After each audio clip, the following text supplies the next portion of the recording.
Everyone, देखो I know इस साल तुम सबके बोर्ड्स हैं एंड तुम सभी बहुत अच्छा परफॉर्म करना चाहते होगे एंड तुम सभी अपना बेस्ट देना चाहते होगे। देखो मुझे YouTube में पढ़ाते हुए कुछ 3 से 4 साल हो चुके हैं और खुद पढ़ते हुए तो काफी वक्त हो चुका है। इसलिए इस वीडियो के जरिए मैं तुम सबका हेल्प करूंगा ताकि तुम अपना 100% दे पाओ। बेसिकली मैं तुम्हें 5 टिप्स दूंगा जिससे तुम जून और जुलाई वाले टाइम को अच्छे से यूटिलाइज कर सकते हो। कुछ बच्चे होंगे जो जून में देख रहे होंगे, कुछ बच्चे होंगे जो जुलाई में देख रहे होंगे, कोई दिक्कत नहीं है, बस वीडियो को ध्यान से पूरा एंड तक देखो। और अगर तुम इस 5 टिप्स को अच्छे से फॉलो कर लेते हो तो तुम इजीली अपने बोर्ड्स में 95 से 99% तक ला सकते हो। तो चलो बिना टाइम वेस्ट किए पॉइंट नंबर 1 पे आते हैं। सबसे पहला पॉइंट, जून और जुलाई में अपना पूरा सिलेबस कंप्लीट नहीं करना है। हाँ, तुमने सही सुना, अपना पूरा सिलेबस कंप्लीट नहीं करना है, सिर्फ मिड टर्म पोर्शन का सिलेबस ही कंप्लीट करना है। एंड जिन्हें नहीं पता कि उनका मिड टर्म पोर्शन क्या है तो तुम अपने सिलेबस का 50% भी कंप्लीट कर सकते हो। सपोज हिस्ट्री में 6 चैप्टर है तो 3 चैप्टर ही कंप्लीट करना है। अब देखो मैं ऐसा इसलिए बोल रहा हूँ क्योंकि अगर तुम सिर्फ 1 या 2 महीने में अपना पूरा सिलेबस कंप्लीट करना चाहोगे तो ऐसे में तुम रश करोगे, जल्दी कंप्लीट करना चाहोगे, जिससे तुम्हारा कॉन्सेप्ट क्लियरिटी नहीं होगा। इसलिए या तो अपने पूरे सिलेबस का सिर्फ 50% कंप्लीट करो या तो तुम्हारे मिड टर्म में बस जितना आ रहा है उतना ही कंप्लीट करो। अब स्टेप 2 होता है कि तुम्हें सिलेबस कंप्लीट कैसे करना है, प्रोसेस क्या होगा। तो इसके लिए तुम्हें सिर्फ 3 चीज चाहिए। एक होता है एनसीईआरटी बुक,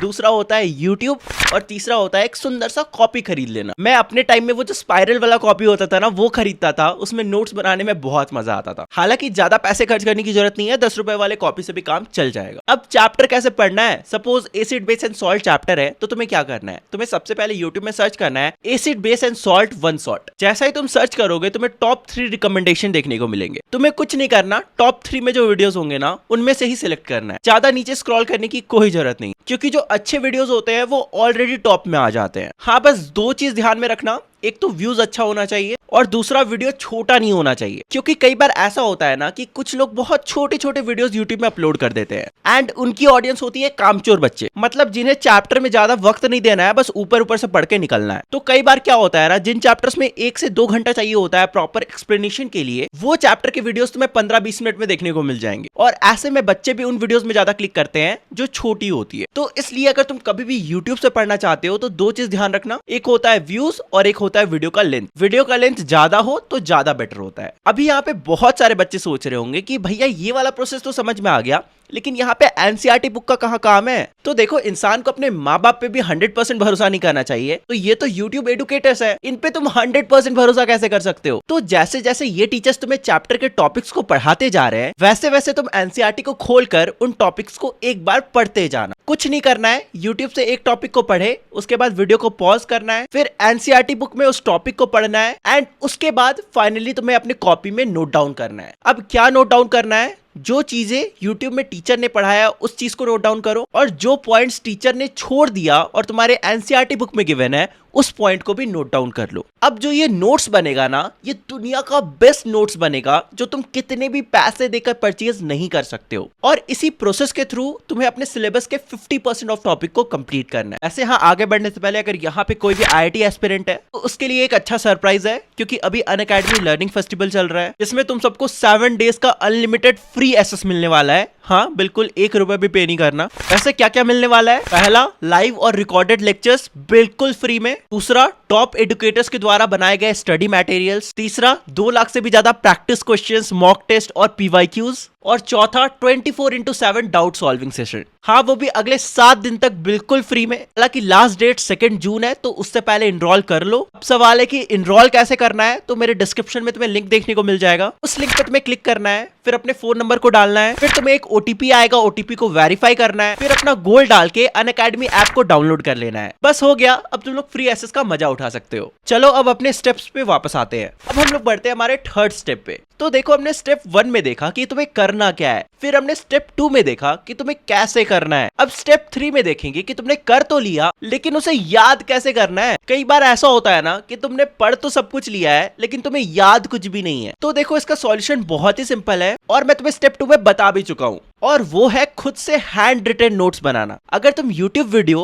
और एनसीईआरटी बुक के हेल्प से नोट्स बनाओगे ना, तो वो नोट्स परफेक्ट नोट्स बनेगा। और अगर तुमने सचमुच अपने हाथों से उस नोट्स को बनाया है, तो सेकंड बार जैसे ही तुम उस नोट्स को पढ़ोगे ना, तुम्हें खुद ब खुद सब कुछ ऑटोमेटिकली याद हो जाएगा। और यही वो ट्रिक है जो टॉपर्स यूज करते हैं, लेकिन बताते किसी को नहीं है। हाँ, लेकिन इस बात को याद रखना कि अगर तुमने किसी टॉपर दीदी या भैया से नोट्स को बोरो किया है या तुमने नोट्स को ऑनलाइन डाउनलोड किया है, तो ये ट्रिक काम नहीं करने वाला। वैसे भी अगर तुम खुद से नोट्स को बनाओगे तभी कॉन्सेप्ट क्लियर होगा। रट्टू तोता बन के कोई फायदा नहीं है। रियल लाइफ में भी उस इंसान की वैल्यू है ना जिसका कॉन्सेप्ट क्लियर है, मतलब जिसके पास स्किल्स है। वरना तो कुछ डिग्री वाले लोग भी बेरोजगार पड़े हुए हैं। तो इसलिए कुछ भी काम करो उसमें कॉन्सेप्ट तगड़ी होनी चाहिए। तो इन शॉर्ट थर्ड पॉइंट तुम्हारा यही था कि तुम्हें खुद से नोट्स को बनाना है और उसी नोट्स को एक दो बार पढ़ना है ताकि तुम्हें सब कुछ ऑटोमेटिकली याद हो जाए। तो देखो, मेनली तुम्हारा पढ़ाई का यही 3 स्टेप होता है, लेकिन इसके बाद जो तुम्हारा चौथा स्टेप है वो उनके लिए है जिनके पास ये सब करने के बाद भी थोड़ा टाइम बच जाता है। तो ऐसे में वो लोग क्या कर सकते हैं, वो लोग PYQs को सॉल्व कर सकते हैं, मतलब कि प्रीवियस ईयर क्वेश्चंस को सॉल्व कर सकते हैं।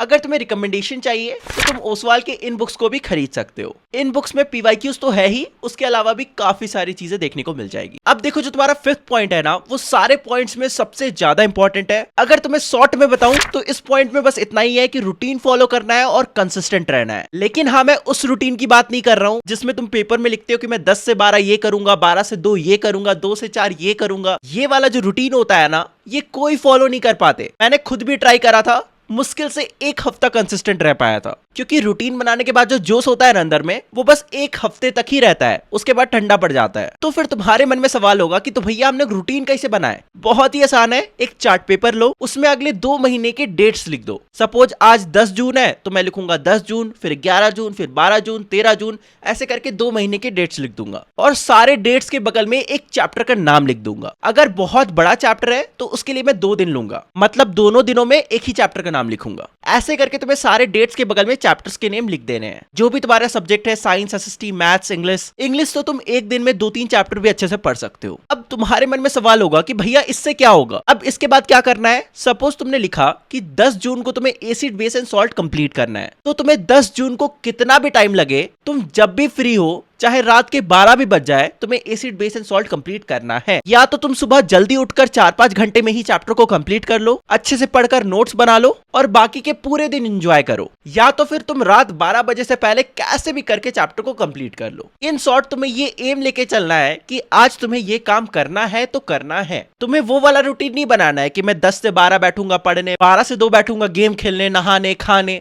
ये वाला रूटीन फॉलो नहीं कर पाओगे। हमेशा एम को फॉलो करो कि आज तुम्हें ये चैप्टर करना है तो करना है, चाहे रात हो चाहे शाम हो। और अगर तुम इस चीज में कंसिस्टेंट रह लिए ना, तो तुम्हें दुनिया में कोई नहीं रोक सकता 95 से 99% लाने में। ये जो वर्ड है ना, कंसिस्टेंसी, ये बस पढ़ाई में काम नहीं देता है, दुनिया के हर फील्ड में काम देता है। अगर तुम कंसिस्टेंट रह लिए तो तुम हर फील्ड में टॉप करोगे, बेसिकली हर फील्ड में अपना बेस्ट देकर आओगे। तो इस तरह से तुम्हारी ये 5 पॉइंट कंप्लीट होते हैं। लेकिन हाँ, एज ए बड़े भैया मैं तुम्हें 2 एडिशनल बातें बताना चाहता हूँ जो कि बहुत इंपॉर्टेंट है। पहला, अपने एग्जामिनेशन हॉल में पूरा कॉन्फिडेंट रहो। तुमने जितना पढ़ा है, जितने क्वेश्चन तुम्हें समझ में आ रहे हैं, उसके आंसर्स अच्छे से लिख कर आओ और प्रॉपर पेपर प्रेजेंटेशन करके अपने आंसर्स को लिखो। अगर तुम्हें नहीं पता कि एग्जाम में पेपर प्रेजेंटेशन कैसे करते हैं, तो इस वाले वीडियो को अच्छे से देखना। इसमें मैंने अच्छे से बताया कि पेपर प्रेजेंटेशन कैसे किया जाता है। स्पेशली इंग्लिश के बारे में बताया हूं, लेकिन बाकी सब्जेक्ट का भी तुम आइडिया लगा सकते हो। फिर दूसरा पॉइंट है कि हेल्दी खाओ और रोज 1 से 2 घंटा फिजिकल एक्टिविटी तो जरूर करो। अगर तुम अफोर्ड कर सकते हो तो जिम जाओ। मुश्किल से एक बेसिक जिम में 500 से 1000 रुपए लगते हैं 1 मंथ का। इससे क्या होगा, तुम अंदर और बाहर दोनों से स्ट्रांग होगे, बीमार कम पड़ोगे। और अगर बीमार कम पड़ोगे तो पढ़ाई हैम्पर नहीं होगा। फिजिकल एक्टिविटी करने से तो दिमाग भी अच्छे से फंक्शन करता है और ऑफ कोर्स बॉडी भी अच्छा रहेगा और स्किन भी अच्छा रहेगा। तो देखिए, हेल्दी खाने का